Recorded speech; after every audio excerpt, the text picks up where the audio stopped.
నమస్తే అన్న, అందరికీ నమస్కారం. కడపలో కడప వండర్లా ప్రారంభించిన విషయం అందరికీ తెలిసిందే. అలాగే కడప మనం చూసుకుంటే ఒల్లూరు దగ్గర దగ్గర ఈ యొక్క వండర్లా అయితే ఉందన్నమాట. అలాగే కడప వండర్లా లోపల మనం చూసుకుంటే టర్కిష్ ఐస్ క్రీమ్ అని చెప్పి ప్రారంభించడం జరిగింది. అలాగే లోపల మనం చూసుకుంటే చాలా రకాల ఫ్లేవర్స్ల ఐస్ క్రీమ్ అయితే దొరుకుతుందన్నమాట. అలాగే మీరు కడప వండర్లాగా వెళ్ళినప్పుడు ఈ యొక్క టర్కిష్ ఐస్ క్రీమ్ ఏదైతే ఉందో తప్పకుండా అయితే ట్రై చేయండి. ఎందుకంటే వీళ్ళు చాలా రకాల వెరైటీస్తో అయితే ఐస్ క్రీమ్ అయితే చేస్తూ ఉన్నారు.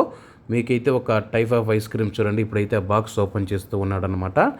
దాన్ని వేసి లోపల మనం చూడండి, ఇక్కడ దీని లోపల వేసి బాగా ఒక కట్టె మాదిరిగా ఉంటుంది అనమాట. అది స్టీల్ రాడ్ మాదిరిగా దాంతో బాగా మనం ఐస్ క్రీమ్ను మెత్తగా చేసి ఆ తర్వాత వచ్చేసి కప్పులో అయితే ఇలా వేసిస్తూ ఉన్నారనమాట.